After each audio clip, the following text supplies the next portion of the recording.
नमस्कार, मैं हूं अवधेश कुमार।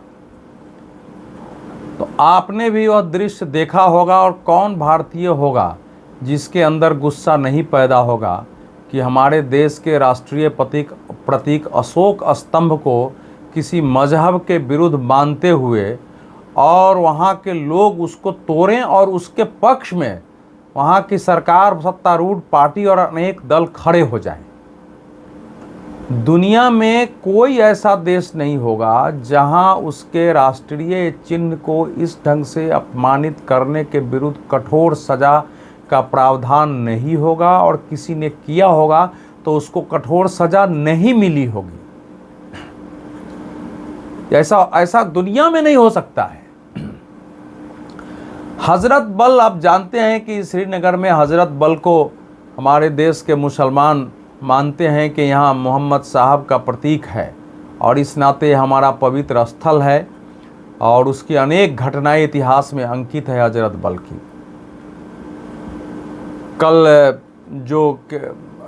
कल इनका पर्व भी था। उस पर्व के बाद में लोग जुम्मे की नमाज के लिए एकत्रित हुए थे, और उसी में से निकलने के बाद लोगों ने उसको तोड़ना शुरू कर दिया, यह कहते हुए कि ये तो इस्लाम के विरुद्ध है। इस्लाम में किसी भी पशु पक्षी जीव जंतु कोई भी चित्र बनाना हमारे यहाँ वो मजहब के विरुद्ध है, और लोगों ने उस पर लगे हुए अशोक स्तंभ को तोड़ दिया। और जो तोड़ रहे थे तो बहुत बेरहमी से तोड़ रहे थे। उस समय तोड़ने वालों का चेहरा देखिएगा, बयान देखिएगा, तो वो ऐसा नहीं लगेगा कि हाँ जैसे चलो किसी सामान्य गुस्से में वो तोड़ रहे हैं। ऐसे लग रहा है जैसे किसी मतलब जीवन के सबसे बड़े दुश्मन को मैं तोड़ रहा हूँ और अपने मजहब की रक्षा कर रहा हूँ। ये आप चेहरे से देखेंगे और जिस ढंग से बयान देखेंगे, और जो लोग इस देश में सेकुलरिज्म की बात करते हैं, एक भी बयान आपको ये जो देश में सेकुलरिज्म का झंडा उठाए हुए और दिन रात आरएसएस, बजरंग दल, तो विश्व हिंदू परिषद, तो बीजेपी, तो नरेंद्र मोदी, तो अमित शाह, तो आदित्यनाथ जोगी, उन सब को घेरते रहते हैं, अभी तक इस देश से कठोरता से आलोचना के विरोध के एक भी स्वर नहीं निकला है। और यात्रा निकालने वाले तो दिख ही नहीं रहे हैं कि इस मामले पर क्या कोई यात्रा निकालेंगे और बात करेंगे। मैं वैसे यात्रा का बहुत सुझाव नहीं देता हूं कि वहाँ किसी की हैसियत नहीं है कि इसके विरुद्ध, और वोट की जैसी स्थिति पैदा हो गई है कि इस देश के मुसलमानों के कट्टरपंथी, क्योंकि आखिर वोट लगाने वाले भी वहाँ मुसलमान थे, ऐसा तो है नहीं कि वो बाहरी थे, लेकिन उसमें जो कट्टरपंथी है, फंडामेंटलिस्ट हैं, जो अपने मजहब के सामने कुछ सुनने के लिए तैयार नहीं है, उनके विरुद्ध इस देश में कोई भी सेकुलर झंडा बरदार उसके विरुद्ध खड़ा होकर हिम्मत से बोलना, उनके पर कानूनी कार्रवाई की मांग करना, वो इनके द्वारा संभव ही नहीं है। तो देश कैसे चलेगा?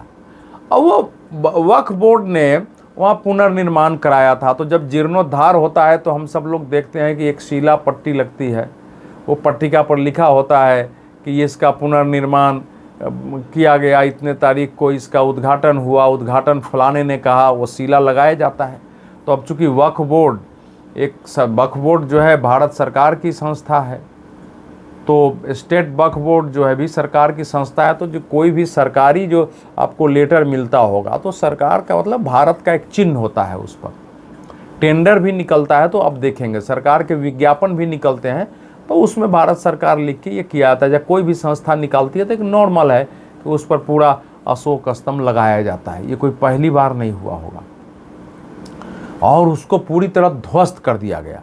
और ध्वस्त होने का मतलब आप सोचिए कि वहाँ के मुख्यमंत्री फारूक अब्दुल्ला, वो भी हमारे इधर जब आते हैं तो दोनों पिता पुत्र, फारूक अब्दुल्ला और उमर अब्दुल्ला, मुख्यमंत्री उमर अब्दुल्ला, उनके पिता फारूक अब्दुल्ला, दोनों यहाँ जो देश का सेकुलरिस्ट खेमा है उसके साथ में दोनों हीरो बनते हैं, दोनों का स्वागत होता है। लेकिन उमर अब्दुल्ला कह रहे हैं कि मैंने कभी किसी धार्मिक स्थल पर राष्ट्रीय प्रतीक चिन्ह का इस्तेमाल होते नहीं देखा। ये हजरत बल दरगाह के पत्थर पर प्रतीक चिन्ह लगाने की क्या ज़रूरत थी? क्या सिर्फ काम ही काफ़ी नहीं था? अब उन्होंने ये नहीं कहा कि इसको तोड़ा तो ठीक किया, लेकिन इसका अर्थ क्या है? लगाने वाले दोषी हैं, तोड़ने वाले दोषी नहीं है, क्योंकि वो उमर अब्दुल्ला का भी मजहब उसमें आड़े आ जाता है। और ये तो उमर अब्दुल्ला साहब है, उनकी पार्टी ने तो पहले ही इसका विरोध कर दिया था।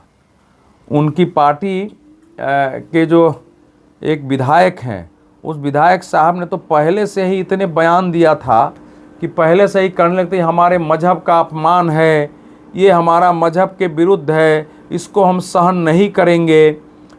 तो जो अब ये इसका अर्थ क्या ये है कि जानबूझ करके क्या सत्तारूढ़ पार्टी ने ये तुड़वाया है, या सत्तारूढ़ पार्टी जो नेशनल कॉन्फ्रेंस है उसके अंदर हिम्मत नहीं है कि सच्चाई? आखिर उमर अब्दुल्ला देश के संविधान के तहत उन्होंने शपथ लिया है, उनके भी लेटर हेड होंगे मुख्यमंत्री के रूप में, उस पर क्या चिन्ह होगा? किसी भी मंत्री के, मुख्यमंत्री के, प्रशासनिक अधिकारी के लेटर हेड पर क्या चिन्ह होता है? राष्ट्रीय प्रतीक चिन्ह होता है।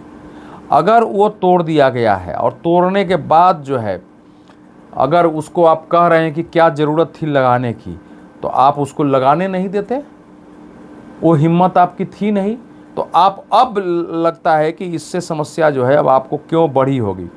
अब जो दरख्शां अंद्राबी हैं वहाँ, वो शिया वक्फ बोर्ड की चेयरपर्सन है, जम्मू कश्मीर वक्फ बोर्ड की चेयरपर्सन है, उन्होंने ये कहा है कि जिन लोगों ने भी तोड़ा है उन लोगों के खिलाफ FIR दर्ज होनी चाहिए, उनके विरुद्ध कार्रवाई होनी चाहिए, ये देश के विरुद्ध है, और अगर ऐसा नहीं होगा तो फिर मैं जो है फास्ट पर बैठूंगी, धरना प्रदर्शन करूंगी, भूख हड़ताल करूंगी।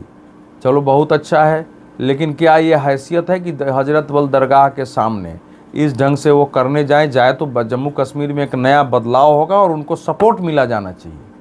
बिल्कुल सही मांग है, वो जिस भी उसे भी मांग करे सही मांग है, लेकिन आप वहाँ का बयान अगर आप देखेंगे तो एक तरफ से मैं कह रहा हूँ कि एक भी जम्मू कश्मीर के नेता ने इस ढंग से जो है, इस ढंग से जितनी आलोचना इसकी तीखी होनी चाहिए उसने नहीं किया है। तो अब आप क्या कह सकते हैं कि जो पीपुल्स कॉन्फ्रेंस के नेता हैं, वहाँ के छोटी छोटी पार्टियों का नेता है, और पूर्व मुख्यमंत्री जो मोहतरमा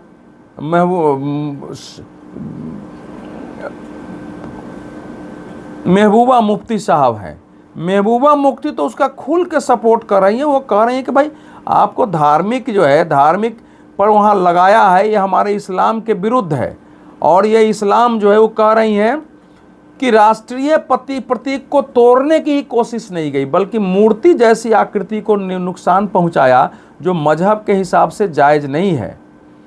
और उन्होंने कहा कि इसको बेवजह आप राष्ट्र चिन्ह से जोड़ कर देख रहे हैं। तो अब ये सारा स्थिति है, 30 लोगों के खिलाफ FIR दर्ज हो गया है। मैं आपसे पूछ रहा हूँ और देश से भी पूछ रहा हूँ कि क्या किसी का मजहब देश से बड़ा हो सकता है? दिन रात संविधान रक्षा की बात करने वालों के लिए वो संविधान का भाग नहीं है क्या? संविधान में हमारे राष्ट्रीय प्रतीकों के, राष्ट्रीय चिन्हों के सम्मान करने और वो बात नहीं लिखी गई है क्या? इसके लिए धाराएं नहीं हैं क्या? संविधान बचाओ यात्रा करने वाले इस विषय पर कुछ बोलेंगे, खड़े होंगे क्या? असदुद्दीन ओवैसी जो हर विषय पर संविधान का सवाल करते रहते हैं, क्या इस विषय पर कुछ बोलेंगे?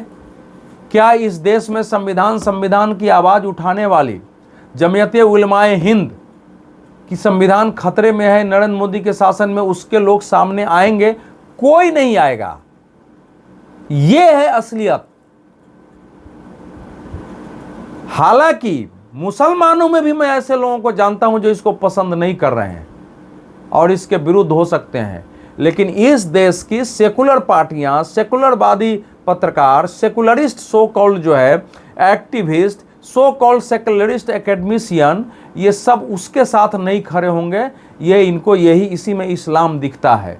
अब ये खतरनाक स्थिति है। जम्मू कश्मीर काफ़ी समय के बाद इन सब चीज़ों से मुक्त होने की कोशिश कर रहा है, लेकिन अगर वहाँ सिया वक्फ बोर्ड की नेम पट्टिका पर एक स्वाभाविक है वो अगर अखड़ गया है, तो आप कल्पना कर सकते हैं कि अगर एक शफीकुर रहमान बर्ग जैसे पूर्व सांसद जिनकी मृत्यु हो चुकी है, जब संसद में राष्ट्रगीत होने लगा, वंदे मातरम, वो बाहर चले गए थे, उसकी आलोचना हुई थी, तो वो अकेले नहीं थे। ये एक भावना है, और इस भावना को जो इस समय देश में मीम और भीम की बात कर रहे हैं, तो उनको समझे कि ये संविधान के लिए भीमराव अंबेडकर साहब हमारे संविधान के ड्राफ्टिंग कमेटी के चेयरपर्सन थे, अनेक कमेटियों के चेयरपर्सन थे। ये जो लोग भीम और मीम की जोड़ी बता रहे हैं, क्या ये संभव है कि ऐसे मीम की बात करने वाले जो भीम है यानी भीमराव अंबेडकर है, उनकी भावनाओं की कदर करेंगे? अगर संविधान की किताब कहीं जाएगा उसमें प्रतीक चिन्ह होगा, क्या ये कर सकते हैं? ये भी जरा सोचने की आवश्यकता है। बहुत बहुत धन्यवाद।